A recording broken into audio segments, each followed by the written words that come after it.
Are we live? We are live. We are? Just 4:59. Okay. So we'll get started. We're good. All right. Well, welcome to the April 2nd, 2025 Board of Zoning Appeals Site Design Meeting, Mr. Chair.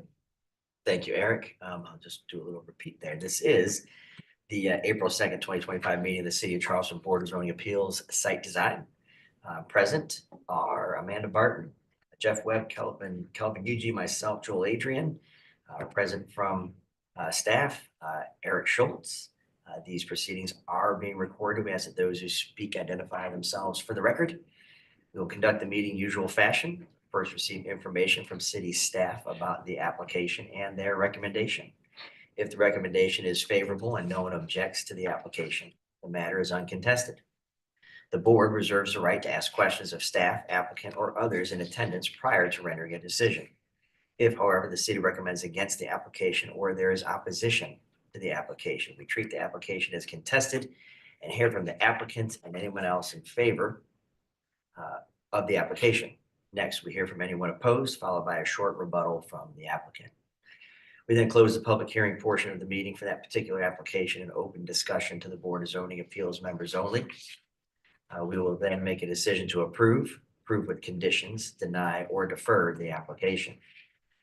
The Board of Zoning Appeals Site Design has the authority to do three things. One, hear appeals to decisions of the zoning administrator. Two, grant special exceptions, fact-finding function of the board. Three, grant variances to the zoning ordinance if the application meets the hardship test outlined in section 54(9)24 of the ordinance. The board may deliberate and make a final decision on a matter by a majority vote of members present at the hearing and qualified to vote, provided that not less than a quorum are present and qualified to vote. For a variance to be granted, the Board of Zoning Appeals must make the following findings. A, there are extraordinary and exceptional conditions pertaining to the particular piece of property. B, these conditions do not generally apply to other property in the vicinity. C, because of these conditions, the application of the ordinance to the particular piece of property would effectively prohibit or unreasonably restrict the utilization of the property. And D, the authorization of a variance will not be a substantial detriment to the adjacent property or to the public good. The character of the district not be harmed by the granting of the variance.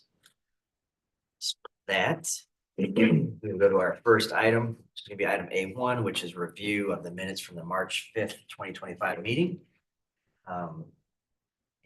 If there are no comments or changes, we'll maybe take a motion. Just remind me, is Leave it everybody the here. everybody was here last month for that? Yes. I make a motion for approval of the minutes. Sorry. All right. So motion for approval by Jeff, second by Kelvin, all in favor? I in favor. All in favor, any opposed? It's approved 4-0. So our next item is going to be item B1, which is 2701 Bees Ferry Road. It's West Ashley. The TMS number is 35600000032. Is zoned LI. Request a variance from section 54(3)27 to allow the removal of 7 grand trees. And request a special exception under section 54(3)27 to allow the removal of 6 grand trees. Eric? All right, we're going to take a trip out to outer West Ashley. This is the application received by the applicant being the owner and applicant. Mr. David Dick is here representing the ownership group. This is their letter on meeting those criteria. So we're dealing with the LI, not L, real shapely L, but an L-shaped property there fronting on Bees Ferry. Adjacent to that, the other LI zone property is currently under construction with a self-storage facility. This image, I think, is going to answer quite a few of the hardship tests. This area, number one, is in the Church Creek Basin. So anything that happens on here has a challenge meeting stormwater requirements. I'd say the next extraordinary exceptional condition would be the existing wetland system. There's an old canal that kind of goes through the frontage of the property in which they'll have to figure out how to cross. It's a major stormwater facility for the Church Creek Basin. The site itself, you can almost pick out, if you look just kind of to the right of the water tower, and then where that dirt clearing is, you see another line, but you can almost see there's an old rail bed, and I believe it to be old Bees Ferry Road. Old Bees Ferry Road used to kind of parallel the railroad track and then meet Ashley River Road near the viaduct. And then, of course, years later, they relocated that. So the site has almost like a road bed on it with some culverts and some ditches. And then there's another major ditch, which I'll point out in a little bit. Beast Ferry Road requires a landscape buffer out front, so that will be maintained. And I think that will help with the decision that it should not really harm the district because there will be a buffer. And then some of the development will be that far off the road. There is a median out front, which I don't think they'll get a cut in, so they'll have a right in, right out. This is just looking into the site from, but you can see the canal kind of, well, not really, you can't really see it, but you can kind of maybe make out that there's a dip behind the crepe myrtles there where the canal is. So here's the existing condition. You can see that the canal, and then there's a wetland system associated with it. There's this long ditch that was dug many years ago. So I think the history might have been that the Ford brothers owned this property, and there's a lot of dings and pivots and mounds of dirt and some rubble out there and what have you. So I'm not sure if they used it years ago for like a road building or concrete. But anyway, you can see the ditch, and that's going to cause a little bit issue with the grand trees present because obviously that's developable land, but they'll have to do some mass grading in that area. So this is the proposed layout plan. So again, they'll have to traverse that drainage ditch. They'll come in, and the city's kind of excited about this because in lieu of somebody coming in and proposing housing, this is going to allow for some flex space in the LI zone district, and hopefully, you know, some folks that live in Shadow Moss or that outer West Ashley can maybe pick up a little piece of one of these buildings and have their business close by and kind of relieve some traffic issues out there. So what you see is 4 buildings. You can kind of see how those trees are lined up on the ditch going across the site. And then, of course, they're proposing some large pond, if you will, planned north, working around the higher quality trees. Actually, when we walk the site, the higher quality trees are up in that zone. This is a little bit closer in the live oaks again. North of that parking bay, you got water oaks. You do have one live oak, which was of grade B, but again, it's so close to that ditch. I think any grading would harm it. Red, a couple laurel oaks, some really not so handsome looking red maples, and then a couple decent trees on the property line. This is the list and the certified arborist created for the identification and truthing the DBH as well as making comments. There's quite a few Fs that the city agreed with. This is the letter from Natural Directions. And then this is just a blow up of his map. And again, you can see the proximity of trees to the ditch and spoil piles and the way they're kind of lined up and what have you there. So staff recommends approval with the condition to plant 216.5 caliber inches of native canopy trees on the project site. That will probably be tough to accomplish. So we'll really ask the applicant to do a robust reforestation plan, but any residual inches can be in the form of a contribution to the city. 4-foot chain link fence for all tree protection barricades. Must have a certified arborist develop a tree preservation plan for the grand trees within 50 feet of any construction. Have a certified arborist treat and prune the grand trees to be preserved. Must meet the 15 protected trees per acre requirement. So this can be done with some larger tree save areas around the pond and to the east of the buildings near the railroad. Provide a mitigation tree planting plan for staff review and approval, and then must maintain the existing required buffer vegetation adjacent to Bees Ferry Road. After post bulk clearing, we'll go out and determine if it needs to be supplemented. All right, thank you, Eric. So I think I know the answer, but I have to ask the question. Is there anybody present that is opposed to this application? The applicant present, would you like to be heard? My name is David Dick. I'm the managing partner of Beats Ferry Flex, applicant and the owner. I appreciate you guys hearing our case. Eric, I think, did a great job of explaining it, but I'm happy to answer any questions if anybody on board has any questions regarding the development. All right, wonderful. Stay right there just a second. Anybody else want to be heard? No, thank Then you. we're going to close the application to the public and be open to the board for just discussion and questions that might have. But I do think that Eric's explanation of the wetlands, the ditches and things of that nature certainly probably and answered the hardship test questions. So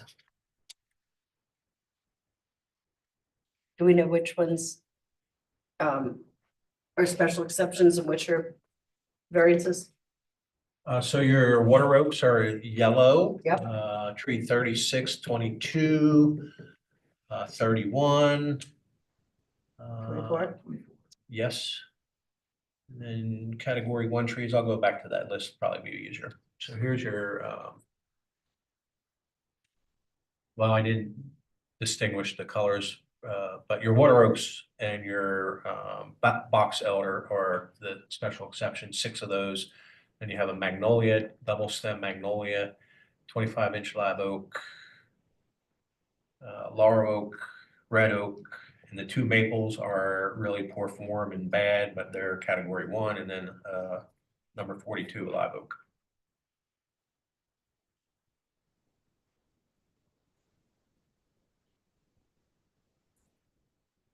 So there were two B live oaks there.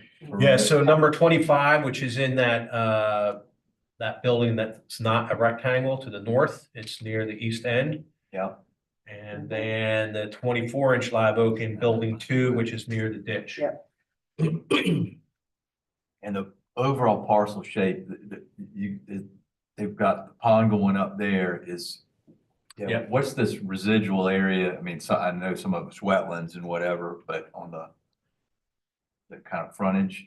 Yeah, I'll let David speak to that. I think, are you helping stormwater with some like retainage, or is that going to be cleaned out, or is there, I'm not sure what. I think that the lower part below our road crossing, that will be cleaned out there because that's kind of, I think, narrow. So I think that that's going to be kind of combined into that existing canal. One of the major tree save areas is kind of along Beast Ferry frontage there. The rest is really just, it's not technically wetlands according to the Army Corps JV letter that we have, but it's just the topography falls off greatly. So it's just kind of really unusable land. I mean, you could use it, but it would need a ton of fill. And so that's just going to kind of remain part of that tree save area. And so we're really kind of developing the only portion of that property that we can reasonably develop. And as Eric mentioned, that kind of ditch that runs through there, that a lot of those trees are along, we basically got to take that ditch, put it underground. We've got 2 36-inch pipes that will actually be running from the kind of starting point of that to the end point. So unfortunately, with taking that underground, those 2 live oak trees that are there, that there's really just no way to work around them and make that area usable. So I think, originally we had, and Eric didn't mention this, but we did originally have a 5 kind of building layout, and we got with Eric, walked the site and revised to this and shifted some buildings around in an effort to preserve the best trees, the ones that we could. So. As well as provide there's a silly little piece of property that's zoned diverse residential where the apartments are. So that one building's notched out to meet the required landscape buffer. I didn't see a hardship for that per se. That's why they knocked that building in the lower right and provide a little 25-foot landscape buffer there. So I see on what's the use to the north? That's currently under construction. That's a self-storage facility Okay. that somebody is building. So that the road stub there was, I'm talking about that, yeah. So that's under construction? Yeah. So there's next to the church, Okay, it is the church, okay. Well, that's the church. Next to that, Yep, yep. below that is a self-storage facility, and they're crossing the same ditch. And then their property abuts the CWS water tanks area there. Okay, because I just saw it had the road stubbed out as if it was Right. supposed to. Is it connect gonna into the- continue at some point? Yes, We go back to the site plan? But the question the is, stub out. if you turn there. left, does that eventually continue? Or does that road just stop there and it's parking on the left and that's it? That's dumpsters at the end and then road to the north, the parking field. to Let's the see north. how it looks like that was intended to I connect. think that's just a turn. This eventually.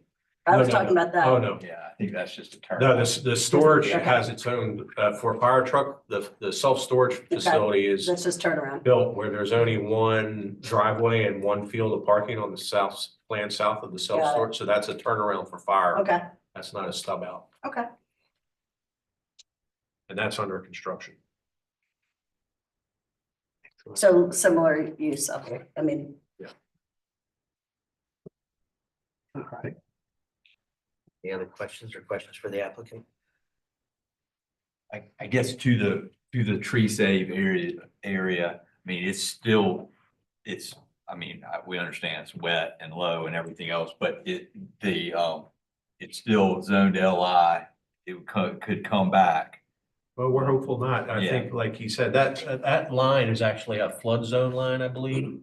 So again, if you put that line over top of the contour line, And Church Creek stormwater requirements probably would. right, be a they'll probably end up doing hardship. some underground and then some in a pond. Yeah, the pond that we designed on there is significantly oversized for a development of this size to meet those, to actually hopefully improve the drainage in that area, so. So between the buffer trees, some residual areas, I'm hopeful we'll get to the 15 trees per Can you go acre. back to the recommendations, Eric? Thank you.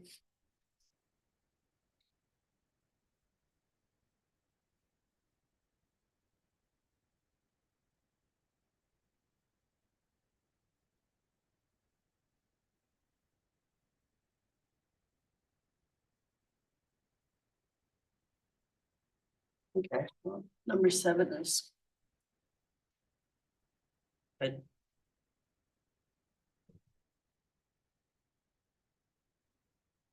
Good. Is there a motion? I'll make a motion for approval of staff recommendations.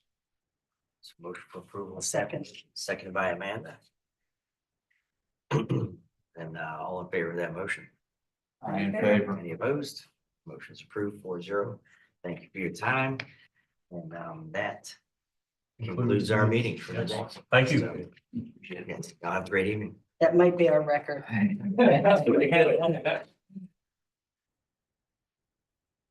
We get paid the same. Yeah. There you go. See you.